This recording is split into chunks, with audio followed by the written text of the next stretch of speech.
우리는 기도합니다.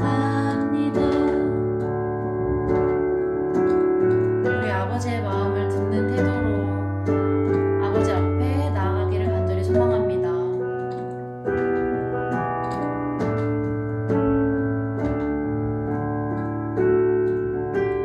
예배하는 사람들 속에 아버지의 마음이 들리네.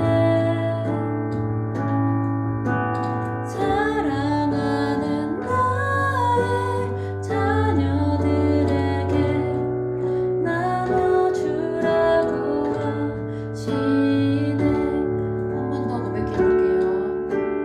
예배하는 사람들 속에 아버지의 마음이 들리네. 사랑하는 나의 자녀들에게 나눠주라고 하시네. 마음이 가난한 이에게 축복을, 근심이 많은 이에게는 곁에 있을 수 있는 넉넉한 마음 허락하시길 우리는 기도합니다. 마음이 가난한 이에겐 축복을, 근심이 많은 이에게는 곁에 있을 수 있는 넉넉한 마음 허락하시길 우리는 기도합니다. 마지막으로 마음이 가난한 이에겐 축복을, 근심이 많은 이에게는 곁에 있을 수 있는 넉넉한 마음 허락하시길 우리는 기도합니다.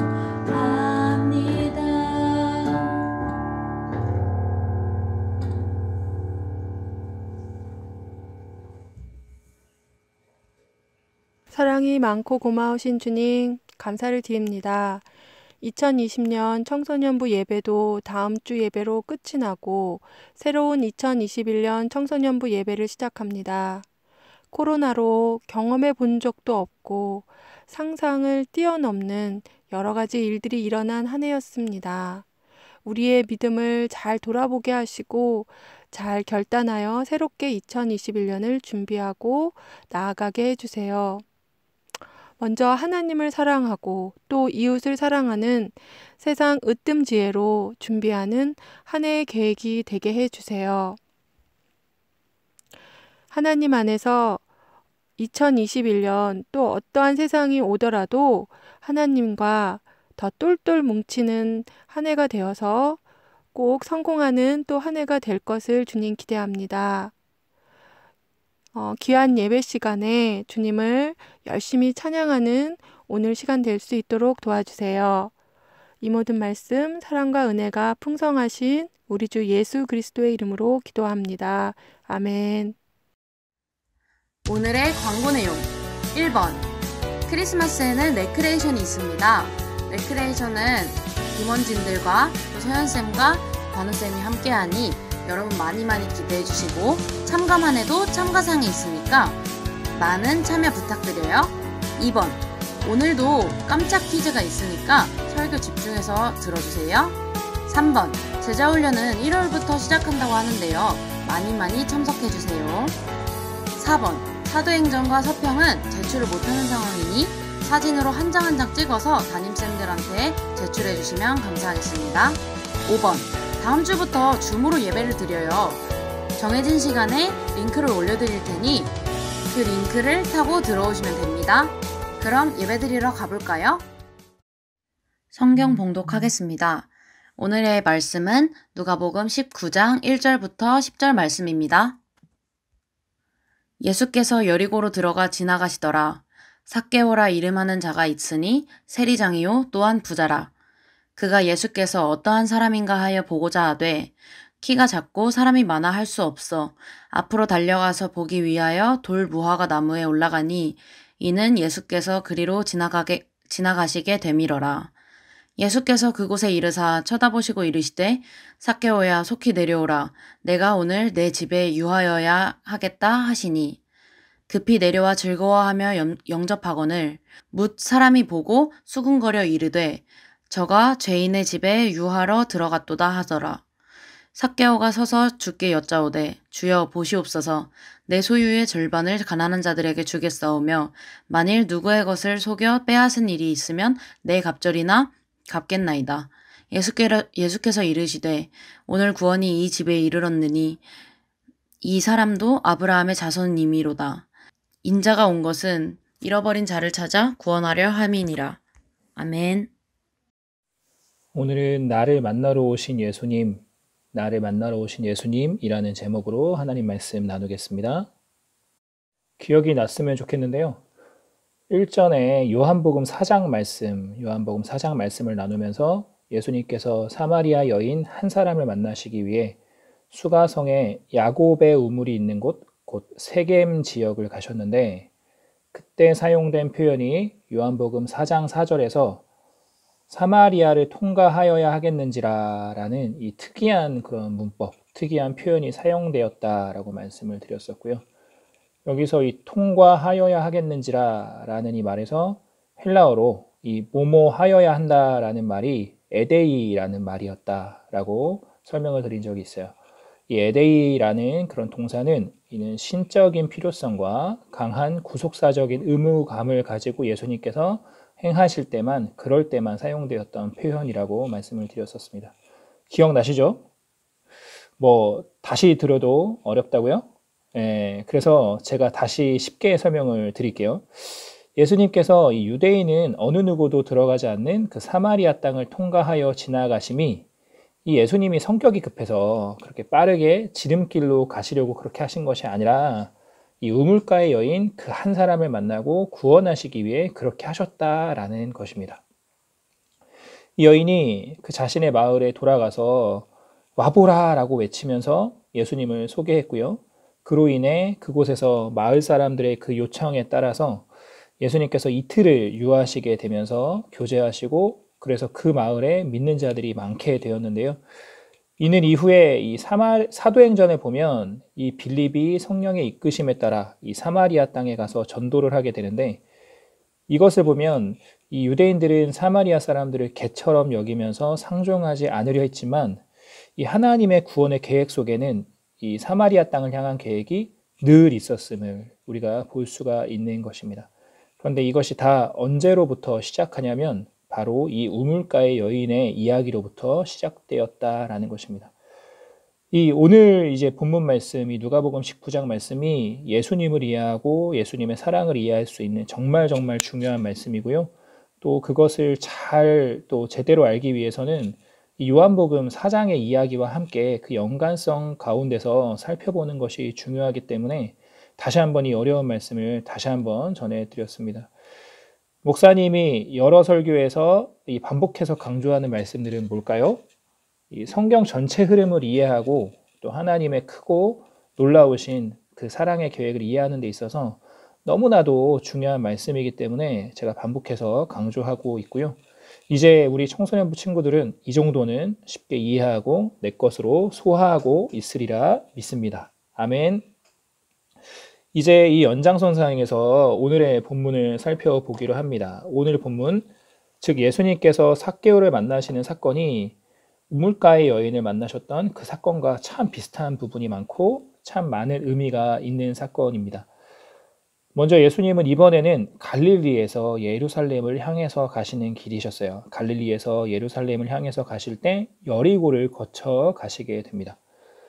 예수님이 성육신하셔서 이 땅에서 사시는 동안 행하셨던 일들, 또 지나가시고 머무셨던 장소들은 아주 중요한 의미들이 담겨져 있습니다. 어디를 가시든 무엇을 행하시든 누구를 만나시든 그 안에는 특별한 목적들이 담겨져 있어요. 그 이유는 예수님께서 하나님의 본체이시기 때문입니다. 완전하신 하나님이 그 완벽하고 놀라운 계획과 섭리 가운데 사람들을 만나고 기적들을 행하시는 것이기 때문입니다.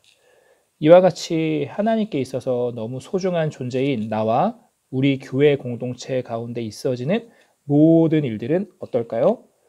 다 우리를 향한 하나님의 뜻이 있고 다 계획이 있고 그 주장하시고 인도하심 가운데 우리가 성장하고 있음을 느껴야 합니다. 그것을 느끼는 사람은 계속 성장할 수 있게 되는 것이고요. 반대로 그것에 관심 없이 살아가는 사람은요, 계속 헤매게 되는 거예요. 계속 멀어지게 되고요. 그냥 그러다 보면 그냥 나에게 잠깐 자극 주고 잠깐 만족만 줄 수 있는 세상의 것에만 관심을 주게 되는 것이죠. 그러다 보면 진정한 기쁨을 누릴 수 없게 되는 것입니다. 이제 본문 말씀을 하나하나 같이 보면서 말씀을 나눌 텐데요. 1절 말씀 보겠습니다. 1절 말씀 보면 예수님께서는 여리고를 그냥 지나가시는 것이 아니라 들어가 지나가시더라 라고 하고 있습니다. 여기서 이 들어가라는 단어가 중요합니다. 잠시 전에 말씀 나눈 대로 예수님의 행적에는 분명한 의미가 있는데요. 이 1절 말씀을 보면서 예수님께서 왜 이곳을 들어가셨는지, 누구 때문인지, 무엇 때문인지 집중해서 보도록 하겠습니다. 이제 이 본문을 보시면서 꼭 파악해야 할 그 부분을 함께 나누도록 하겠습니다. 여러분, 본문을 읽으시면서 생각해 보셨을지 모르겠는데요. 잠시 빠르게 눈으로 다시 오늘 본문 말씀을 훑어보면서 예수님께서 삭개오를 만나신 장소가 여리고성의 어디쯤일까를 한번 생각해 보시기 바랍니다. 이 오늘 본문 말씀처럼 이걸 내러티브라고 하는데요. 이렇게 이야기 형식으로 되어 있는 부분들은 성경을 읽고 해석할 때 이런 습관을 들이는 것이 참 중요합니다. 이 본문의 상황 속으로 들어가서 마치 영화를 보듯이 드라마를 보듯이 하면서 그 이야기 속에 나타나는 인물들에게 집중하는 그런 습관을 들이면 참 좋아요. 또 더욱 제대로 말씀을 해석하기 위해서는 이 본문이 쓰여진 그 시대적인 상황들을 고려해 봐야 알 수 있는데요. 여러분, 삭개오의 직업이 무엇이라고 기록되어 있나요? 그렇습니다. 세리라고 기록되어 있는데 그런데 그냥 세리가 아니라 세리장이었다라고 말을 해요. 이 당시 세리들은 마치 공황에 있는 세관처럼 이 성문 앞에서 세를 거뒀다라고 합니다. 또 우리는 이 구약 성경 룻기 말씀을 보면 이 보아스와 그 지역의 유지들이 성문 근처에서 거닐었던 것을 살펴볼 수가 있는데요.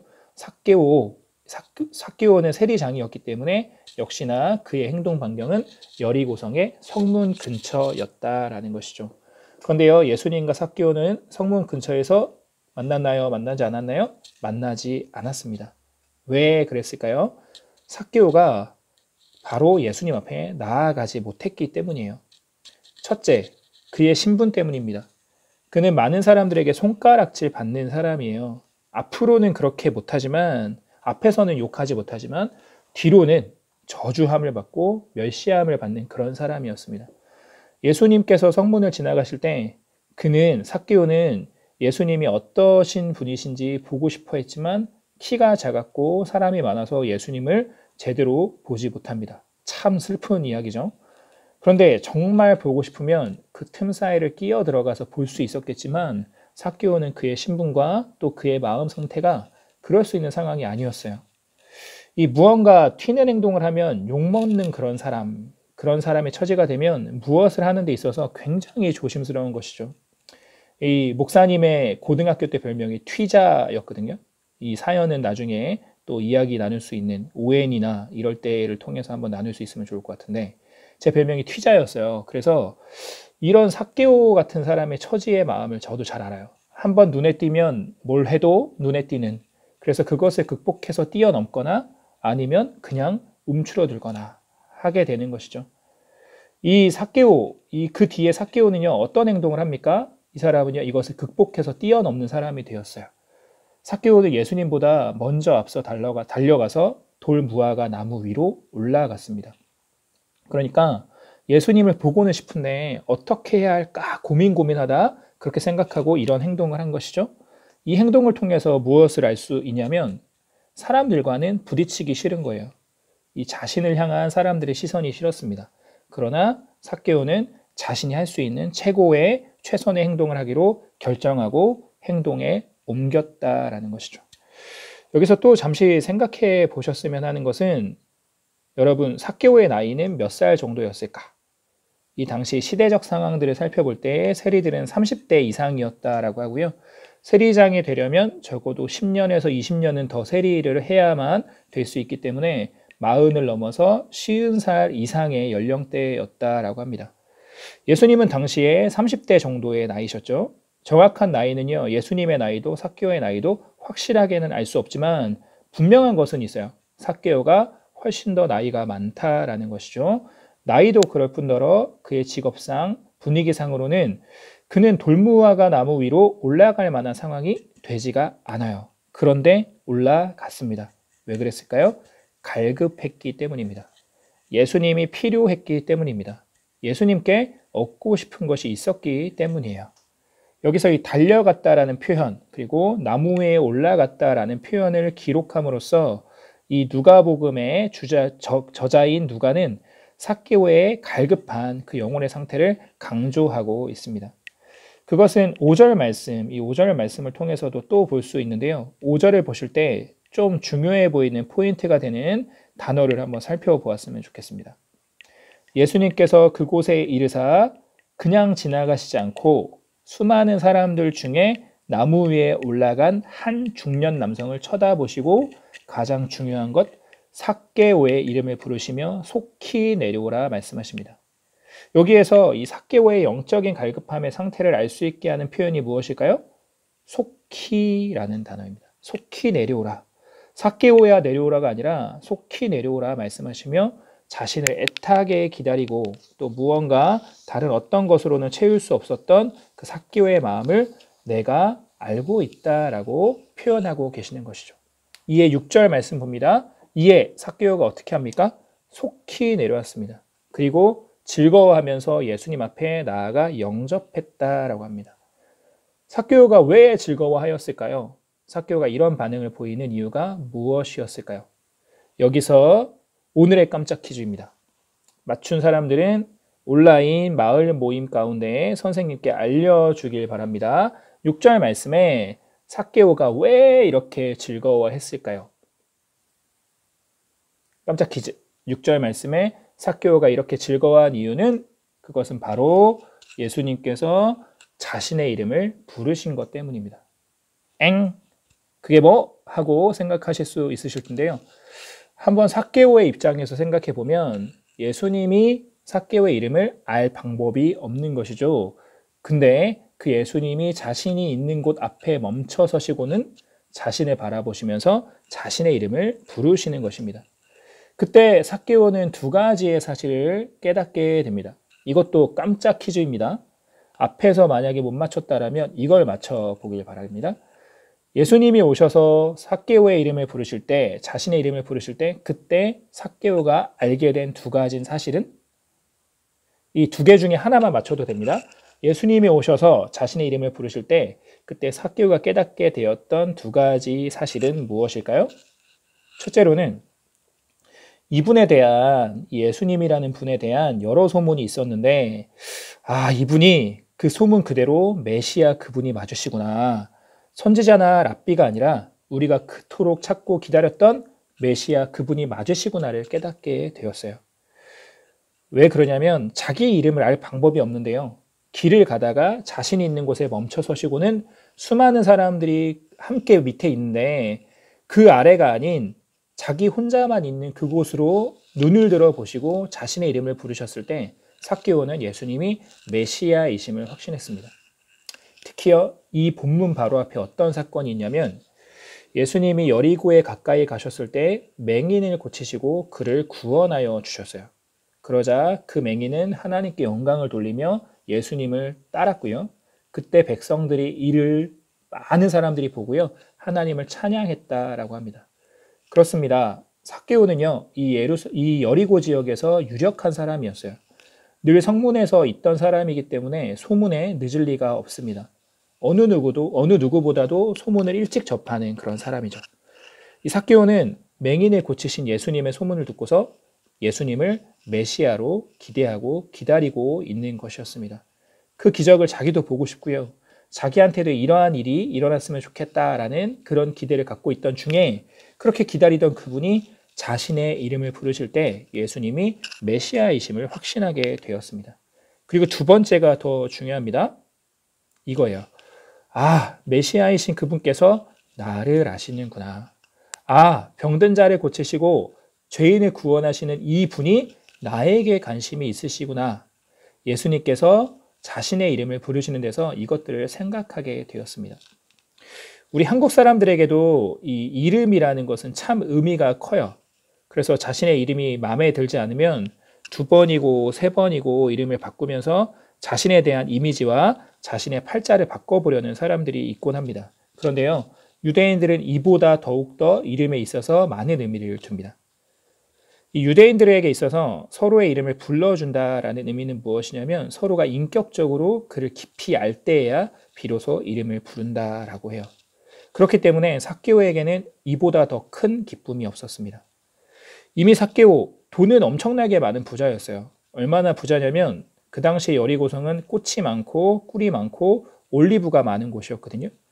게다가 예루살렘으로 올라가는 모든 사람들은 여리고에서 머물게 됩니다.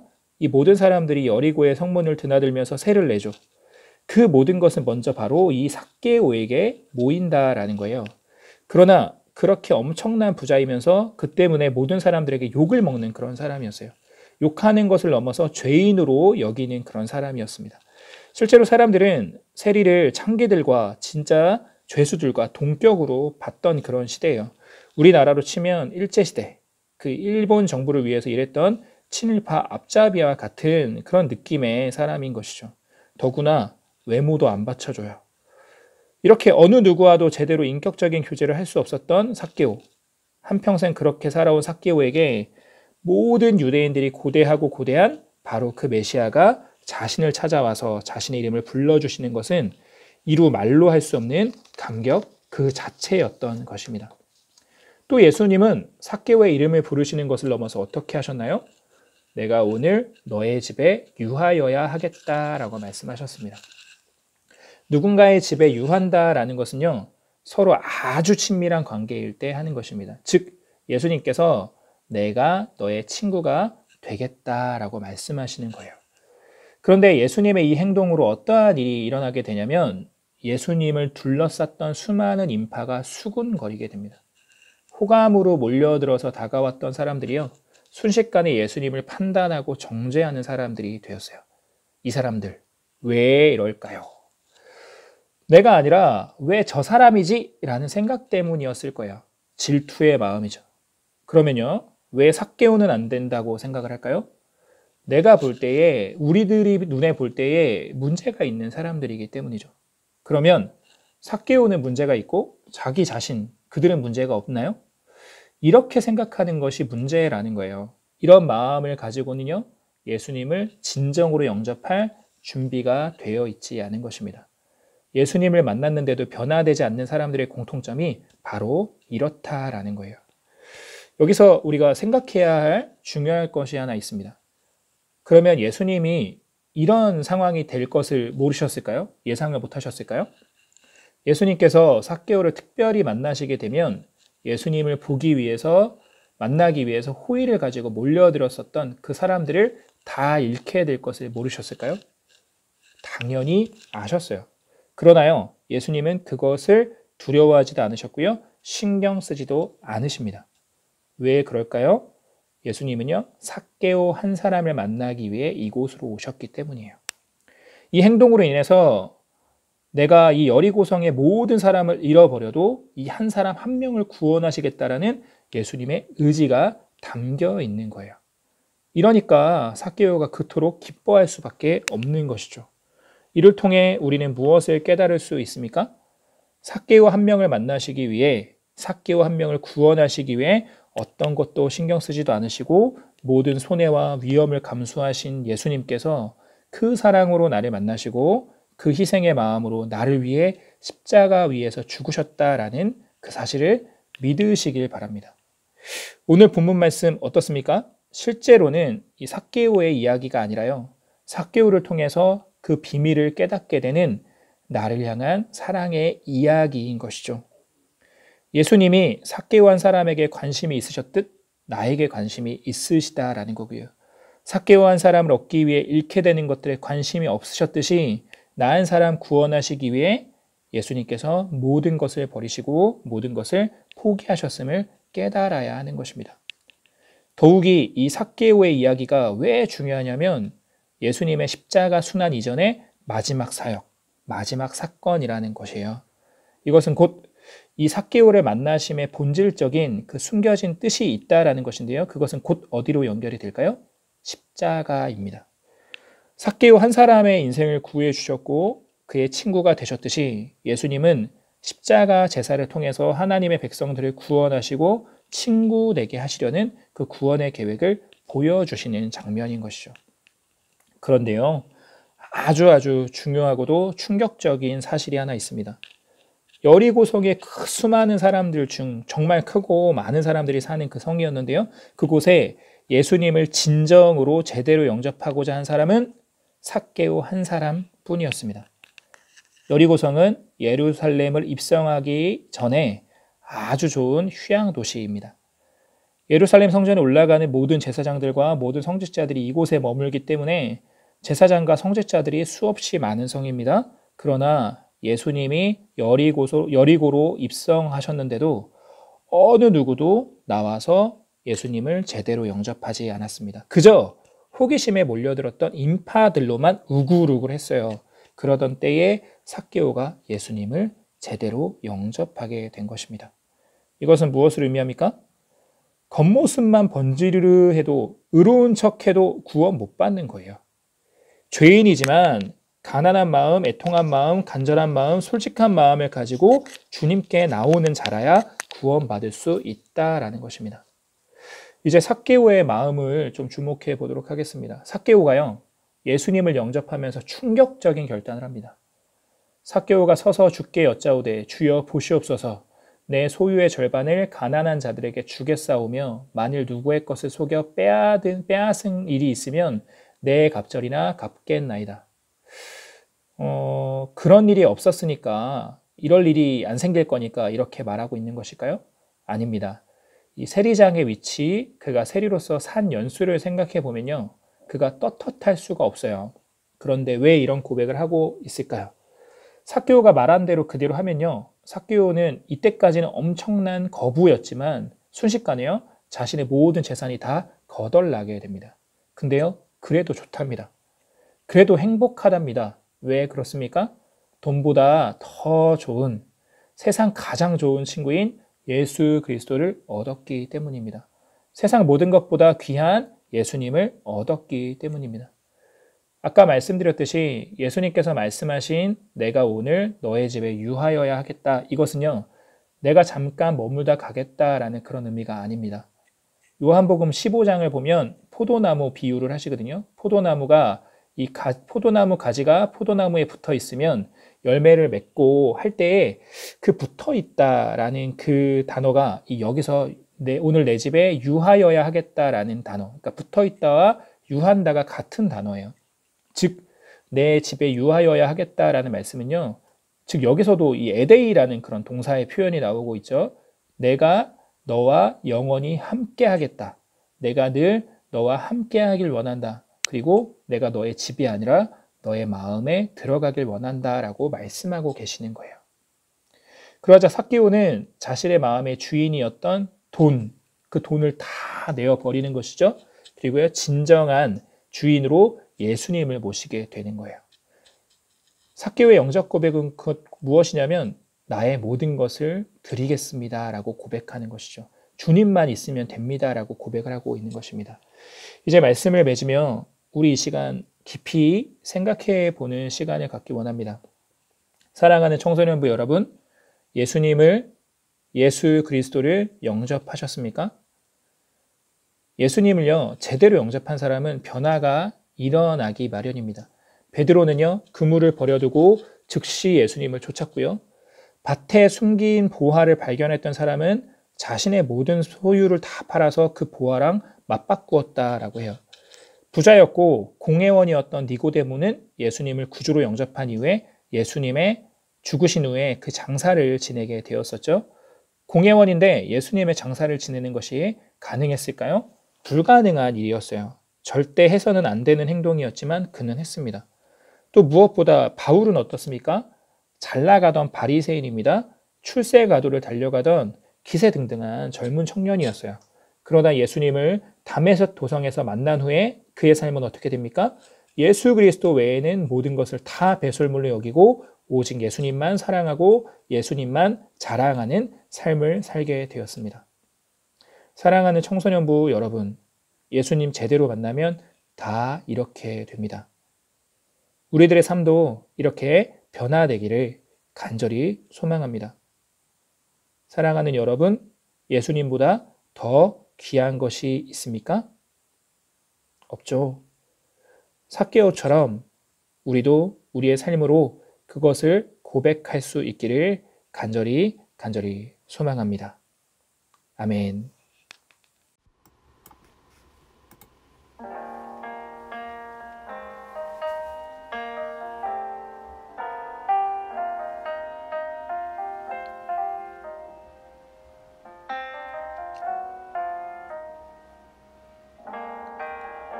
참 고마운 친구 나 예수님, 나는 깨지기 쉬운 질그릇과 같으나 때론 낙심해도 포기치 않음은 예수의 생명이 내 안에 있기에 내 삶의 동행자 나 예수님, 나는 기대가 없는 어린 나귀 같으나 늘 쓰러져도 다시 일어남도 예수의 생명이 내 안에 있기에 나의 약함은 나의 자랑이요, 나의 실패는 나의 간증이요, 나의 아픔은 나의 영광이니 그 부르심 따라 내가 걸어갑니다. 내 삶의 동행자 나 예수님, 나는 기대가 없는 어린 나귀 같으나 늘 쓰러져도 다시 일어남도 예수의 생명이 내 안에 있기에 나의 아픔은 나의 자랑이요, 나의 실패는 나의 간증이요, 나의 아픔은 나의 영광이니 그 부르심 따라 내가 걸어갑니다. 나 가난함은 나의 상급이요, 나 미련함은 나의 자랑이요, 나 쓰러짐이 나의 고백이니 그 부르심 따라 내가 걸어갑니다.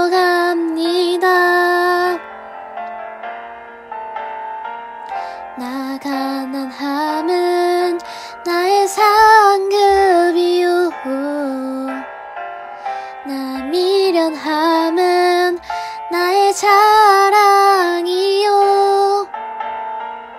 나 쓰러짐이 나의 고백이니 그 부르심 따라 내가 걸어갑니다. 그 부르심 따라 내가 걸어갑니다.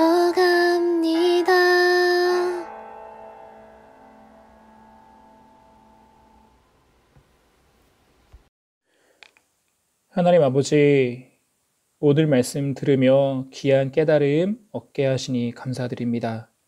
한 사람 얻기 위해 하신 노력, 한 사람 구원하실 때 그 주님의 마음을 느낍니다. 세상은 많은 것, 좋은 것이 더 가치 있다 말하나 그것은 사랑이 아니고 그것은 진리가 아님을 깨닫습니다.